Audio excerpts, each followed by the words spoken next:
چونکه ارککی پیروزه لازمه پرستار ارکی خوب درستی بجه بینید ماندی بینه که باش بکد شف نخونیه که زور بکد بناوه خدای مازن و دلوام خیرات نانگوت کهیم خیرات نا جنابتت کهین و کینگ زانن افرو روژا جیهانی و پرستاره لهمو پرستارن کردستان و جیهان پیروز دکم هفیا سرکفنه بو هموات خوازم هنگ زانن پرستاری ارککی پیروزه سر ملیت ما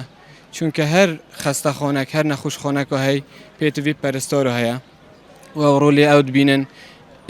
یه دکتورا کمترنینه وکو جنابت از زانید و از دخواز سرکفنه بو همو دوست و حوالت خود کمیت پیمانگاه و سیپه انشالله بینن جهد بلند و سرکفتی بن. و چه داخوازی هنه وک پرستارک تا چه داخوازی؟ خود داخوازیت ما وکو تدزانی همو داخوازیت ما جبه جنه کرینه بس با حتی راده که باش پیمانگاه سیپه بو مکلو پل دابین کرینه که هم بشین خدمت خلق و نشتیمانی خوب بکن. دوید پرستار چه بکد که پتر خوب پی بگهینیتن؟ راستی چونکه ارکی پیروزه لازمه پرستار ارکی خوب درستی بجه بینید ماندی بینه که باش بکد شف نخونیه که زور بکد چونکه اف خلکیتی تنک سر ملیت وی مسئولیت که مزنا سر ملیت وی هم حست کن همو سرکفتی بنو هر صاحبن